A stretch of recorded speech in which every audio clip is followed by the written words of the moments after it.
Okay, so I started tap dance when I was about 7 years old. I used to go down to the studio. My dad had a dance studio, Jimmy Payne School of Dance, uh, downtown Chicago. He was in the Fine Arts Building. So basically, my sisters and brothers and me would go down there every Saturday and learn to tap. Also, my mother was a dancer, so she was involved with teaching us.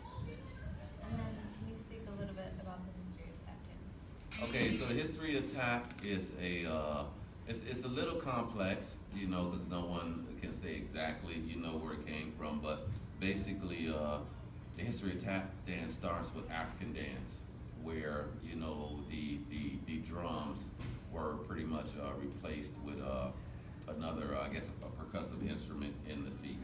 So my history of tap dance.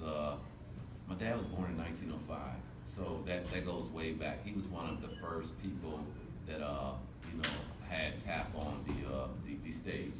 Yeah, on the stage. He also did that with African dance.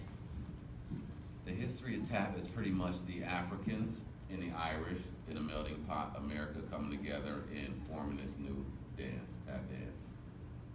My history of tap dance is a little bit different. I mean, I don't know if you want me to go way back. I mean, the history of tap is a real big thing in that one of the first great teachers of tap dance was a guy named Buddy Bradley. And Buddy Bradley, he taught Fred Astaire, he taught my dad, he taught Henry Latang, which was Gregory Hines' father.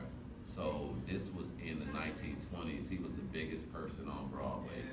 So pretty much tap dance at that time was becoming popular in musicals. At the same time, jazz was becoming popular, and this was during like the Harlem Renaissance. So that's when you really start seeing tap. But my dad spoke about tap dance in Cuba. My dad was from Cuba, so he talked about seeing tap dance even in the early 1900s. So it's I mean, it's a lot of different histories, and people tell them different. And of course, you won't, growing up seeing people like Fred Astaire and Gene Kelly, you would say, okay, that's tap, and that's tap dancing, and a lot of people think the history of tap dance comes from there. But it was a lot of tap dances that you never heard of, and these, of course, were mostly it was pretty much all black tap dancers, which were amazing dancers, but they really never got their due.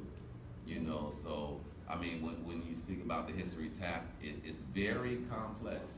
Yeah, it's very complex, and I think a lot more is coming out now.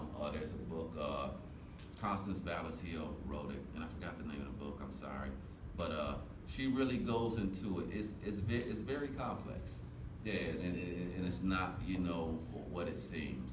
So I don't know how specific you want me to get, but you have to kind of ask me. Has tap dance like evolved a lot from when your dad was doing Oh, most definitely. Well, in the steps and in the mentality.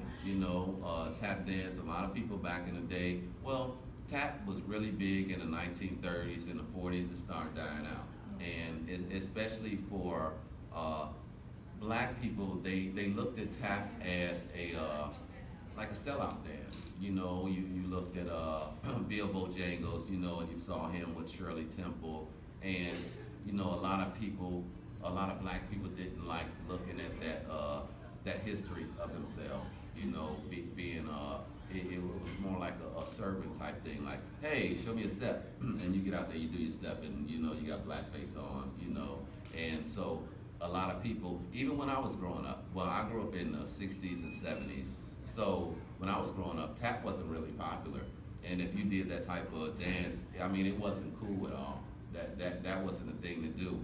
Now, in the 1980s, pretty much in the 90s, Savion Glover came along. I'm not sure if you guys know him. He's a guy with the dreads, but he took tap from a level where it was not like this thing that old men do, but it was a thing for the younger generation. He put like I guess the hip hop element into it, So that's when tap became more popular.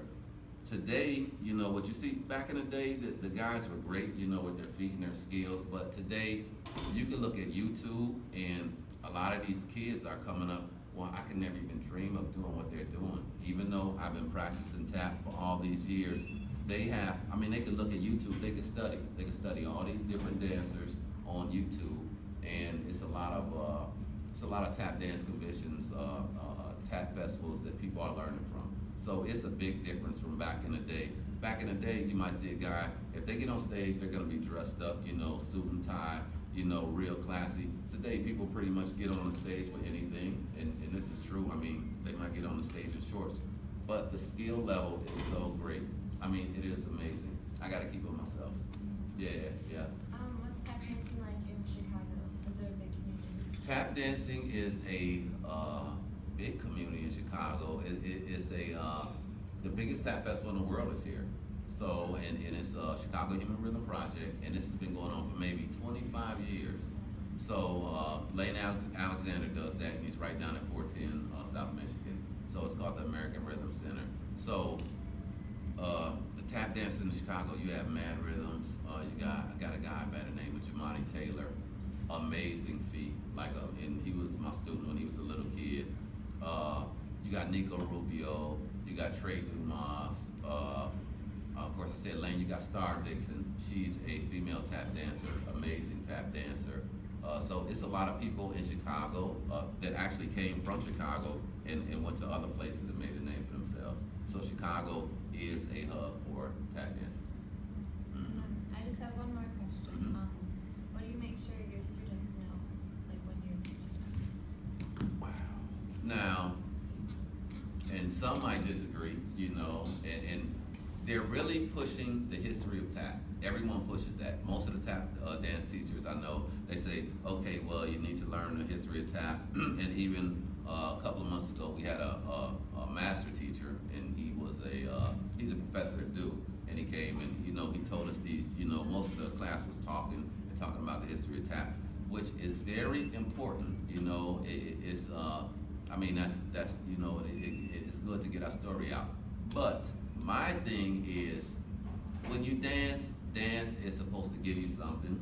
Yeah, I mean, of course, that, you know, that rhythm you're looking for, but dance is supposed to be fun, and it's a joyous thing, and it's supposed to give you something inside. Not every dancer is gonna come, you know, that comes to your class is gonna be a professional dancer. So my thing is, I mean, I push like, okay, you know, the skills, and I wanna tell you about the history of tap, but above all that is make sure you have fun. Yeah, so I mean, that's the bottom line, and that's whatever we get into. You know, a lot of times we try to make it so technical, you know, and I think people do that to kind of keep people. Well, I'm not saying they're trying to keep people away, but they kind of push people away with that. Like, okay, well, you don't know the history of tap, or, you know, where's your history? And they talk about the legacy of tap and tap dancers. That's great, but at the same time, I really want to push having fun and enjoying this art form. You know, that's very important in history. And if you ask anybody, any other tap dancer, that they would say, okay, the history of tap. I know what they would say. You know, and of course your skills, and the skills and the history are very important. But I think, you know, to enjoy the dance, you know, we're in the moment. You know, so that's what tap teaches. It's almost like yoga or anything. So it's like playing music. Enjoy it. Yeah, I mean, this is what we have, you know. So I try to give that gift to, you know, have students enjoy it. Thank you. Yeah, thank you.